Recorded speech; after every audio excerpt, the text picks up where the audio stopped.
जय हिंद साथियों। आज की क्लास हमारी हिंदी की है। ये क्लास यूपीएसआई के एग्ज़ाम के दृष्टिकोण से महत्वपूर्ण है। तो ज़्यादा समय बर्बाद न करते हुए हम क्लास को स्टार्ट करते हैं। चलिए देखिए, ये क्लास है रस की। तो रस रस का अर्थ क्या है? तो रस का जो अर्थ है आनंद। रस का अर्थ है आनंद। रस को काव्य की आत्मा या फिर प्राण तत्व भी कहते हैं। काव्य की आत्मा या फिर प्राण तत्व भी कहते हैं। अब इसकी परिभाषा, रस की परिभाषा क्या है? काव्य को पढ़ने सुनने या नाटक आदि को देखने से जिस आनंद की अनुभूति होती है उसे रस कहा जाता है। जैसे क्रिकेट मैच है, इसको जब टीवी पर हम देखते हैं तो हमें आनंद की अनुभूति होती है। 6 या 4 लगता है या विकेट, ये सभी जब होते हैं, ये हम देखते हैं टीवी पर, तो हमें आनंद की अनुभूति होती है। तो ये क्या है? ये रस है, आनंद है। सर्वप्रथम आचार्य हैं भरत मुनि ने अपने ग्रंथ नाट्य शास्त्र में रस का विवेचन किया। रस का विवेचन सबसे पहले किसने किया? आचार्य भरत मुनि ने अपने ग्रंथ नाट्य शास्त्र में।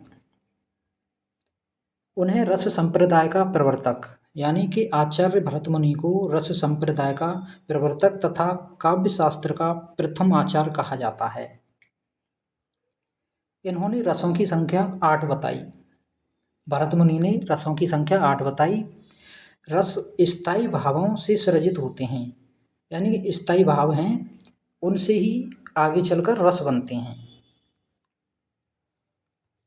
तो इन्होंने 8 रसों की संख्या बताई। तो इधर है स्थायी भाव और ये है रस। रति नामक स्थायी भाव से श्रृंगार रस का सृजन हुआ है। क्वेश्चन आएगा, श्रृंगार रस का स्थायी भाव क्या है? श्रृंगार रस का स्थायी भाव है रति। इसी तरह हास्य रस का स्थायी भाव है हास, यानी कि हास नामक स्थायी भाव से हास्य रस का सृजन हुआ है। फिर इसके बाद करुण रस का स्थायी भाव शोक। वीर रस का उत्साह। जैसा कि हम बता चुके हैं, स्थायी भावों से ही रस का सृजन होता है। उत्साह नामक स्थायी भाव से वीर रस का सृजन हुआ है। अगला है क्रोध स्थायी भाव से रौद्र रस बना है, यानी कि रौद्र रस का स्थायी भाव क्रोध। भयानक रस का भय। वीभत्स रस का जुगुप्सा या फिर घृणा। जुगुप्सा मतलब घृणा। इसके बाद है विस्मय। तो ये 8 रस बताए थे आचार्य भरत मुनि ने। कितने? 8। जो 9वां रस है शांत रस। 9वां शांत रस है, इसका स्थायी भाव निर्वेद है। इसे आचार्य अभिनव गुप्त ने जोड़ा। इनका सूत्र है नवमोडपि शांतो रसः, यानी कि 9वां रस शांत रस है। 10वां रस दिया है आचार्य विश्वनाथ ने, वात्सल्य रस है। इसका स्थायी भाव है वात्सल्यता या फिर स्नेह। फिर 11वां रूप गोस्वामी ने मधुकर नाम से स्थापित किया था, लेकिन इसे मान्यता भक्ति रस से मिली और इसका स्थायी भाव हुआ आपका भगवत विषयक रति या फिर अनुराग। तो ये 11 हो गई। आपका जो भक्ति रस है और वात्सल्य रस है, ये श्रृंगार रस के ही दायरे में आते हैं। किसके? श्रृंगार रस के दायरे में आते हैं। इस प्रकार से 9 स्थायी भाव हैं, तो 9 ही रस हैं और आचार्य भरत मुनि के अनुसार 8 हैं। चलो आगे बढ़ते हैं। अब भरत मुनि ने कुछ सूत्र दिए, प्रमुख सूत्र, उन्हें हम समझते हैं। तो एक सूत्र है विभावानुभाव व्यभिचारी संयोगाद रस निष्पत्ति। इसका अर्थ है विभाव, अनुभाव और व्यभिचारी या फिर संचारी भाव, एक ही बात है, कि संयोग से रस की निष्पत्ति हुई है। इसमें इनके सूत्र में स्थायी भाव की बात नहीं की गई है। किसकी? स्थायी भाव। ये पेपर में क्वेश्चन आ सकता है। अगला इनका सूत्र है नाना भावोपगमाद रस निष्पत्ति। इस लाइन का अर्थ है अनेक भावों के निकट आने से रस की निष्पत्ति होती है। दूसरी लाइन है नाना भावोपहिता स्थान्यो भावा रसत्वामानप्ववन्ति। इस लाइन का आपका अर्थ है अनेक भावों से युक्त स्थायी भाव रस अवस्था को प्राप्त होते हैं। तो ये हमें ध्यान रखना है, ये इनके सूत्र हैं। अगला है विभावानुभाव व्यभिचारी परिव्रतः स्थायी भावो रस नाम लभते नरेंद्र व्रत। इसका अर्थ है विभाव अनुभाव व्यभिचारी भाव से घिरे रहने वाले स्थायी भाव की स्थिति राजा के समान है। ये हमें थोड़ा ध्यान रखना है। इसके साथ कुछ और आचार्यों के बारे में जानते हैं। आचार्य अभिनव गुप्त कहते हैं रसानुभूति को अलौकिक कहा है। आचार्य अभिनव गुप्त ने रसानुभूति को अलौकिक कहा है। रस संप्रदाय के प्रतिष्ठापक आचार्य मम्मट ने काव्य आनंद को ब्रह्मानंद सहोदर यानी कि ब्रह्मानंद योगी द्वारा अनुभूत आनंद, ब्रह्मानंद किसे कहा जाता है? योगी द्वारा अनुभूत आनंद को। रस के संबंध में जो ब्रह्म आनंद है इसकी कल्पना का मूल स्रोत तैत्तिरीय उपनिषद है जिसमें कहा गया है रसो वे सह आनंद ही ब्रह्मा है। ये इसमें कहा गया है। अगला है आचार्य विश्वनाथ ने रस को काव्य की कसौटी कहा है और इनका कथन है काव्य रसात्मक वाक्य ही काव्य है। ये इनका कथन है आचार्य विश्वनाथ का। अब रस के अवयव या फिर अंग जानते हैं। तो इसके 4 अंग हैं या फिर 4 अवयव हैं। पहला स्थायी भाव, स्थायी भाव, विभाव, दूसरा विभाव, अनुभाव, तीसरा है अनुभाव और चौथा आपका संचारी भाव। ये 4 अवयव हैं। संचारी भाव, ये 4 अवयव हैं। तो इनके बारे में पढ़ते हैं। पहला स्थायी भाव, इसे प्रधान भाव भी कहते हैं, यानी कि ये हमारे मन में विद्यमान रहते हैं। इसे प्रधान भाव भी कहते हैं। स्थायी भाव से ही किसका सृजन हुआ है? रस का सृजन स्थायी भाव से ही होता है, यानी कि स्थायी भाव ही आगे चलकर रस बनते हैं। तो जैसा कि अभी हमने पढ़ा था, फिर से एक बार इन्हें पढ़ते हैं। स्थायी भाव और इधर रस। रति स्थायी भाव श्रृंगार रस का है। हास रस का स्थायी भाव हास है। और करुण का शोक, वीर का उत्साह, रौद्र का क्रोध, भयानक का भय, बीभत्स का जुगुप्सा और अद्भुत, ये 8 यहाँ तक भरत मुनि के थे। विस्मय, अद्भुत यहाँ तक। और 9वां आपका शांत रस, ये जोड़ा गया था। इसका निर्वेद है शांत रस का। 10वां वात्सल्यता, इसमें माता का बच्चे के प्रति प्रेम का वर्णन इसमें होता है और इसका स्थायी भाव है वात्सल्यता या फिर स्नेह। 11वां है भक्ति रस, इसमें भगवत विषयक रति या अनुराग इसका स्थायी भाव है। दूसरा है, पहला था स्थायी भाव जो हमारे मन में विद्यमान रहते हैं। अब अगला है विभाव। स्थायी भावों को सृजित करने में विभाव वह कारण जो स्थायी भावों को सृजित करता है वो क्या कहलाता है? विभाव। और स्थायी भावों से रस बनता है। चलो, स्थायी भावों को सृजित करने वाला विभाव ये 2 प्रकार के हैं। कितने प्रकार के हैं? ये 2 प्रकार के हैं। पहला आलम्बन विभाव, दूसरा उद्दीपन विभाव। तो आलम्बन विभाव क्या है? ये है जिसका सहारा पाकर स्थायी भाव जागते हैं। और उद्दीपन परिस्थितियाँ या वस्तु, ये अभी हम समझाएंगे। आलम्बन भी 2 प्रकार के हैं, एक आश्रयालम्बन, एक विषयालम्बन। आश्रयालम्बन जिसके मन में भाव जागें, विषय जिसके प्रति जागें। इसमें नायक और नायिका होते हैं। जैसे यदि राम के मन में सीता के प्रति रति का भाव जागता है तो राम आश्रय और सीता विषय। अब हम इनको एक बार समझ लेते हैं। तो एक है आलम्बन के दो भाग हैं। कितने भाग हैं आलम्बन के? दो भाग हैं। एक आपका आश्रय, क्या है? आश्रय है।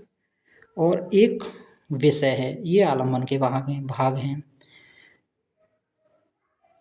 और आपका एक क्या था?